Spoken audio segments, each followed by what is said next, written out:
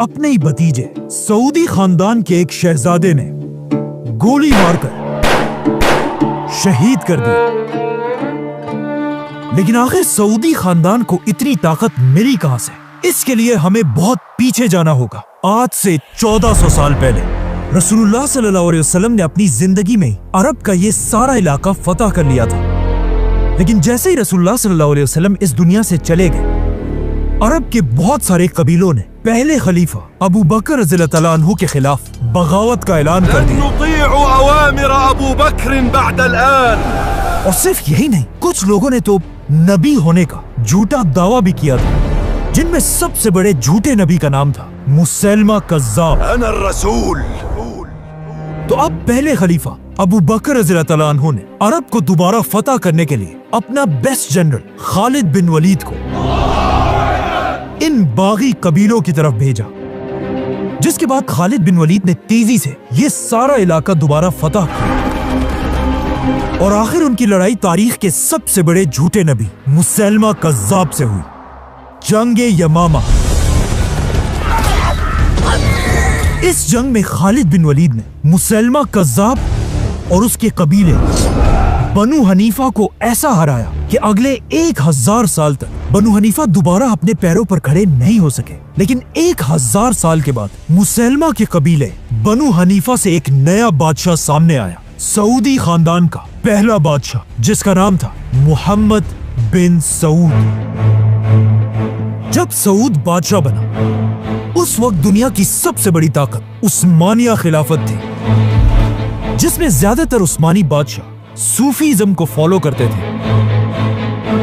और उस्मानिया सल्तनत के दौर में मक्का का यह हाल था कि मक्का की ग्रैंड मस्जिद में रोज एक ही नमाज पढ़ने के लिए 4 अलग इमाम खड़े होते थे, हनफी, शाफी, मालिकी और हम्बली।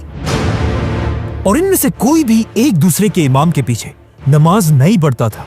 ये सब देखकर अरब में एक स्कॉलर ऐसा था जो इस सिस्टम से बिल्कुल खुश नहीं था, मोहम्मद बिन अब्दुल वहाब।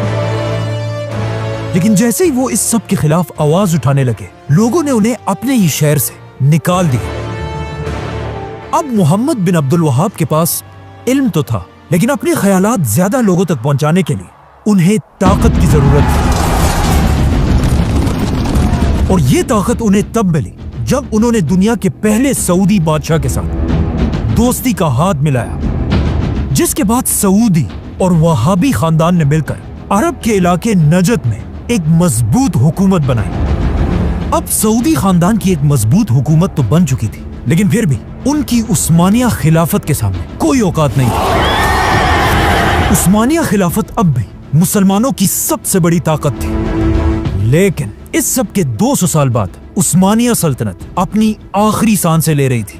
वर्ल्ड वॉर 1, जिसमें एक बार फिर ब्रिटिश एम्पायर और उस्मानिया खिलाफत एक दूसरे के आमने सामने हुए, और ब्रिटिश एम्पायर को अच्छी तरह पता था कि हम उस्मानिया खिलाफत को तब तक नहीं तोड़ सकते जब तक उनके साथ अरबों का सपोर्ट है। तो ऑफ कोर्स ब्रिटिश एम्पायर ने अपना फुल जोर लगाया कि किसी तरह अरब के लोग उस्मानिया सल्तनत के खिलाफ बगावत कर दें, लेकिन यह कोई आसान काम नहीं था। ब्रिटिश एम्पायर को इस काम के लिए एक बहुत ही ताकतवर अरब लीडर की जरूरत थी, और आखिर बहुत ढूंढने के बाद अंग्रेजों को यह लीडर मिल गया। मक्का का शरीफ हुसैन, जो कोई आम इंसान नहीं था, बल्कि उसका ताल्लुक रसूलुल्लाह सल्लल्लाहु अलैहि वसल्लम के खानदान से था, और वो खुद भी एक बहुत बड़ा स्कॉलर था। ब्रिटिश एम्पायर ने शरीफ हुसैन और अरब के लोगों के साथ एक वादा किया कि अगर हम उस्मानिया सल्तनत से ये जंग जीत गए, हम दुनिया से खिलाफत खत्म नहीं करेंगे, बल्कि हम तुर्कों से खिलाफत छीनकर वापस अरबों को मुसलमानों का खलीफा बनाएंगे। ये सुनकर ऑफ कोर्स अरब के लोग बहुत खुश हुए, और उन्होंने ब्रिटिश एम्पायर के साथ मिलकर उस्मानिया सल्तनत के खिलाफ बगावत कर दी। और आखिर अरबों की ही इस बगावत की वजह से खिलाफत उस्मानिया, जो पहले इतने बड़े इलाके पर फैली हुई थी, अब सिर्फ इतनी सी रह गई। तो अब वेट, मिशन तो पूरा हो चुका था, मतलब ब्रिटिश एम्पायर को अब खिलाफत शरीफ हुसैन को दे देनी चाहिए थी, लेकिन ब्रिटिश एम्पायर ने कहा नहीं, और उन्होंने शरीफ हुसैन के सामने एक बहुत ही खतरनाक शर्त रखी कि हम तुम्हें मुसलमानों का खलीफा तो बना देंगे, लेकिन तुम्हें फलस्तीन को यहूदियों के हवाले करना होगा। लेकिन फलस्तीन को बेचने की अंग्रेजों की इस ऑफर को शरीफ हुसैन ने फाड़ दिया। ब्रिटिश एम्पायर को यह देखकर शरीफ हुसैन पर बहुत गुस्सा है कि हमारे इस पपेट की इतनी हिम्मत कि वो हमें आंखें दिखाई। लेकिन शरीफ हुसैन ने फलस्तीन यहूदियों के हवाले नहीं किया। यह देखकर ब्रिटिश एम्पायर ने अपना सारा सपोर्ट शरीफ हुसैन से हटा दिया, जिसके बाद एक ऐसी अजीब सिचुएशन बनी कि पूरी दुनिया में अरबों का कोई भी बड़ा लीडर नहीं था। और ये सब देखकर इस मौके का सबसे बड़ा फायदा एक जवान अरब लीडर ने उठाया, सऊद खानदान का किंग अब्दुल अजीज। अब अब्दुल अजीज शरीफ हुसैन से बिल्कुल ऑपोजिट था। उसे कोई परवाह नहीं थी कि अगर दुनिया से खिलाफत खत्म होती है तो होने दो, अगर फलस्तीन यहूदियों को मिलता है तो मिलने दो। उसे सिर्फ अरब का बादशाह बनना था, और अंग्रेजों को भी बिल्कुल ऐसे ही एक सेल्फिश मुसलमान लीडर की जरूरत थी, जो सिर्फ अपना सोचे और बाकी मुसलमानों की उसे कोई परवाह ना हो। इसीलिए शरीफ हुसैन से अपना सपोर्ट हटाने के बाद अंग्रेजों ने अपनी पूरी ताकत के साथ अब्दुल अजीज को सपोर्ट किया, जिसके बाद अब्दुल अजीज अपनी फौज के साथ तेजी से मक्का और मदीना फतह करने के लिए रियाद से रवाना हुआ। एंड ऑफ कोर्स अंग्रेजों की मदद से अब्दुल अजीज ने आसानी से पूरा हिजाज फतह कर लिया, और अब्दुल अजीज की ताकत को देखकर मक्का के सारे उलमा ने काबा के सामने उसके हाथ पर बैठ की। मक्का और मदीना को फतह करने के बाद अब्दुल अजीज की बादशाहत इस सारे इलाके पर फैल गई, और इस तरह दुनिया में एक नई रियासत बनी, the kingdom of Saudi Arabia.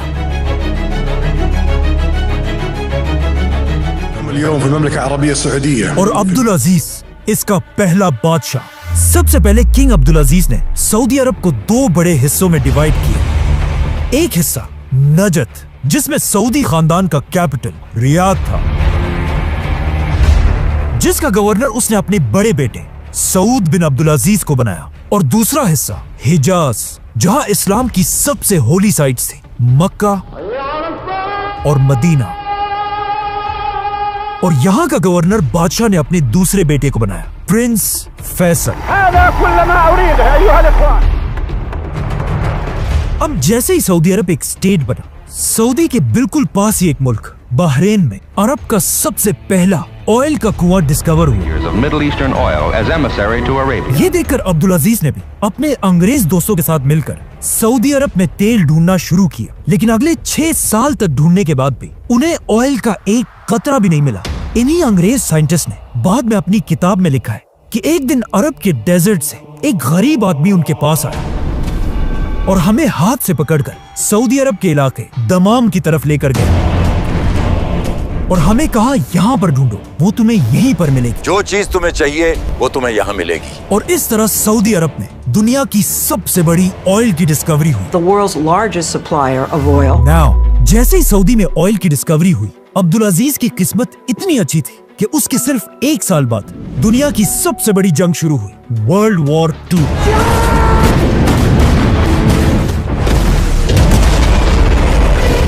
जिसकी वजह से पूरी दुनिया को ऑयल की सख्त जरूरत थी। ये देखकर किंग अब्दुल अजीज पूरी दुनिया को सऊदी का तेल बेचने लगा, जिसकी वजह से सऊदी अरब की इकोनॉमी 2000 टाइम्स बढ़ गई और अब्दुल अजीज एक गरीब बादशाह से अब दुनिया का सबसे ताकतवर बादशाह बना। इस जंग में, वर्ल्ड वॉर 2 में, अब्दुल अजीज जर्मनी के हिटलर के खिलाफ अमेरिका के साथ मजबूती से खड़ा रहा।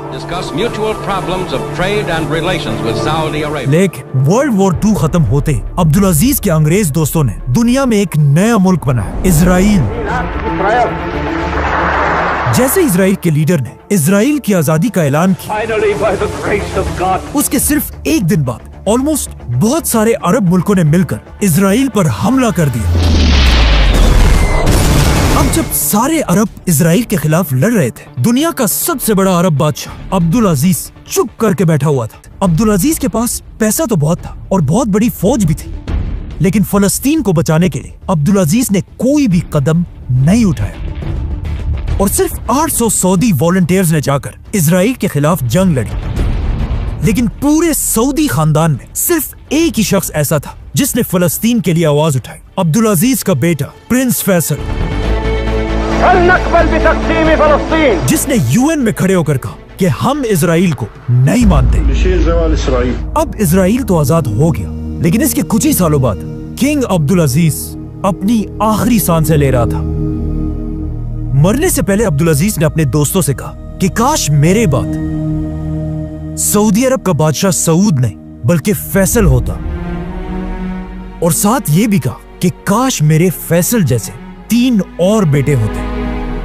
लेकिन फिर भी अपने आखिरी वक्त में अब्दुल अजीज ने फैसल को अपने पास बुलाया और उससे 7 बार कसम ली कि तुम अपने भाई सऊद के साथ वफादार रहोगे। जिसके बाद अब्दुल अजीज के मरते ही उसका बड़ा बेटा सऊद सऊदी अरब का बादशाह बना। लेकिन आखिर क्यों अब्दुल अजीज सऊद की जगह अपने बाद फैसल को बादशाह बनाना चाहता था?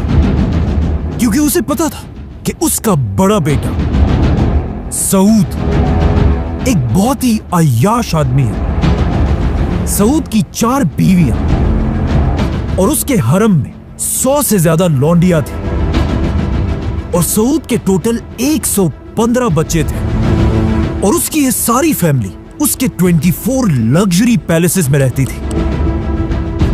और सऊद की शराब पीने की आदत का सबको पता था। सऊद ने बादशाह बनते ही सऊदी अरब का सारा खजाना अपने खानदान पर लुटाना शुरू किया।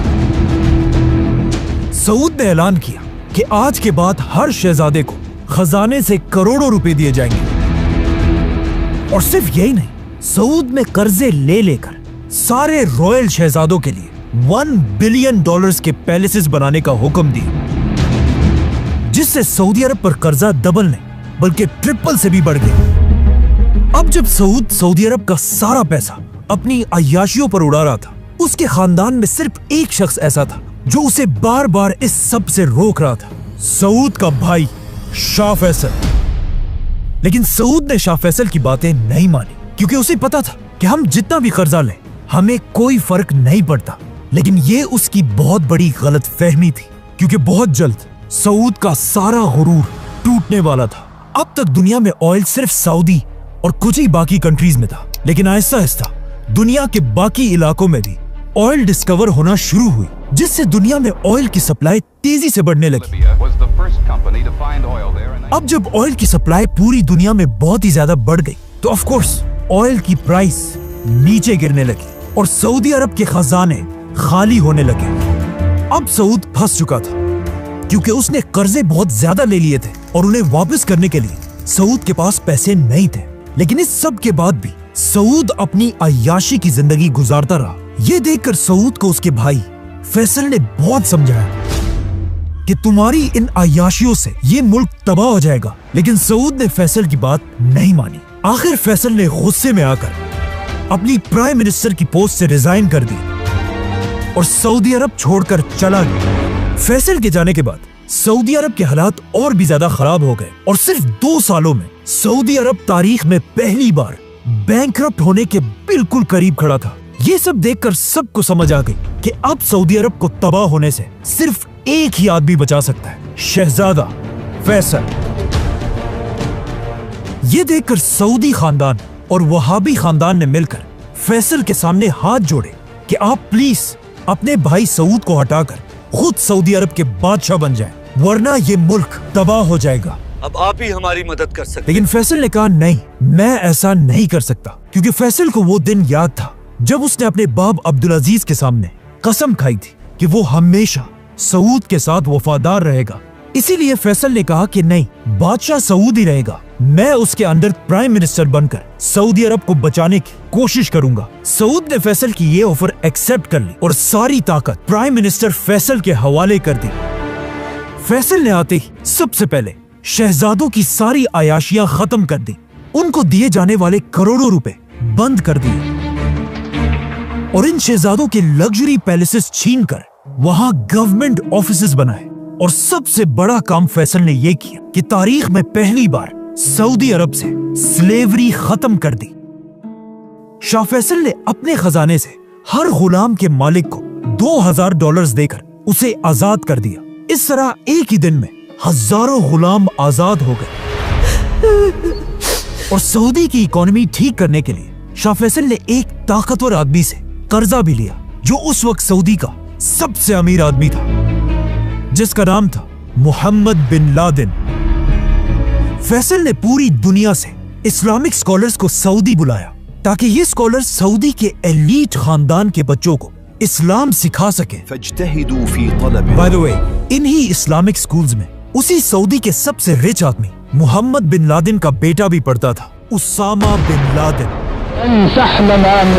Give us Osama bin Laden, dead or alive. Faisal के इन जबरदस्त कामों से अब सऊदी अरब दोबारा मजबूत होने लगा, लेकिन पूरी दुनिया को अच्छी तरह पता था कि सऊद सिर्फ नाम का बादशाह है और सारी ताकत असल में फैसल के पास है। इस सब के दौरान किंग सऊद अमेरिका में आराम से बैठा हुआ था, लेकिन जब 1 साल के बाद वो वापस सऊदी आया और वापस आकर उम्रा करने के लिए गया, लेकिन उम्रा करने के दरमियान ही उसे समझ आ गई कि अब लोग उसे वो इज्जत नहीं दे रहे जो एक बादशाह को मिलनी चाहिए, और उसे समझ आ गई कि अब लोग उसे बादशाह समझते ही नहीं है। और यहाँ से सऊद आहिस्ता आहिस्ता अपने भाई फैसल से नफरत करने लगा।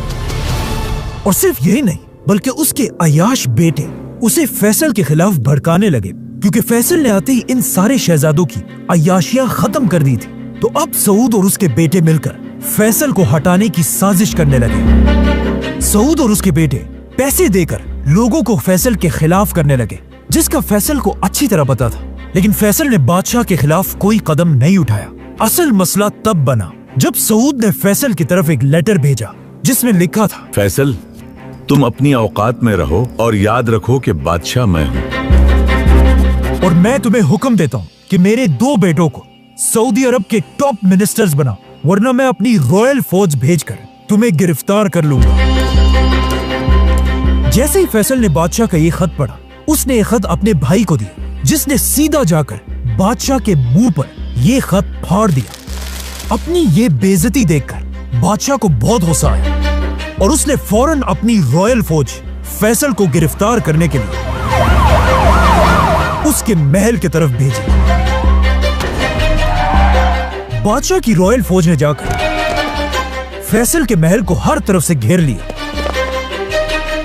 लेकिन फनी बात यह कि फैसल के पास इतनी ताकत थी और उसका इतना रोब था कि जैसे ही फैसल अपने महल से बाहर निकला, बादशाह की फौज की काम पे टांगने लगी और उन्होंने फैसल को देखकर उसे गलती से सलूट कर दिया।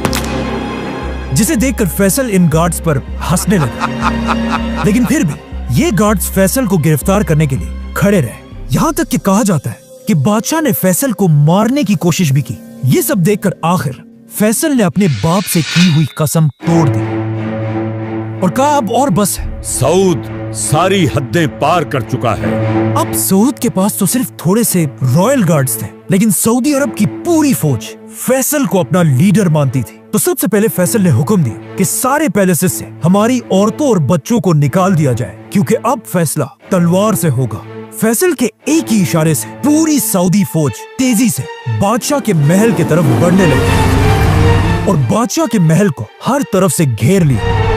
अब फैसल और सऊद एक स्टैंड ऑफ में खड़े थे, लेकिन फैसल की फौज बादशाह से बहुत ज्यादा थी, इसीलिए बादशाह अपनी फौज को लेकर पीछे हट गया और हालात इतने बिगड़ चुके थे कि अब इन दोनों भाइयों फैसल और सऊद का फैसला करने के लिए सऊदी अरब का मुफ्ती आजम मक्का से कैपिटल की तरफ आया, जो वहाबी खानदान का लीडर था। सऊद ये देखकर हैरान रह गया कि उसका अपना खानदान और सऊदी अरब के सारे उलमा बादशाह को छोड़कर फैसल के साथ खड़े थे। लेकिन क्यों, आखिर क्यों सब बादशाह को छोड़कर फैसल के साथ खड़े थे? इसकी दो बड़ी रीजंस है। एक तो फैसल ऑफ कोर्स एक बहुत ही ज़हीन और जबरदस्त लीडर था, लेकिन इसकी एक और भी इम्पोर्टेंट वजह थी। इस सब से 200 साल पहले अरब के दो बड़े खानदान सऊद और वहाबी खानदान ने मिलकर पहली सऊदी रियासत बनाई थी और आज तक यही दो खानदान सऊदी अरब के सबसे पावरफुल खानदान थे। और फैसल ऐसा अकेला आदमी था जो इन दोनों खानदानों का शहजादा था, क्योंकि फैसल का बाप अब्दुल अजीज सऊद खानदान से था और उसकी माँ तरफा मोहम्मद बिन अब्दुल वहाब के खानदान से थी। इसीलिए अब दोनों खानदानों ने मिलकर बादशाह सऊद के खिलाफ शहजादे फैसल को सपोर्ट किया। आखिर ये सब देखकर फाइनली सऊद अपने तख्त से हट गया और शहजादा फैसल सऊदी अरब का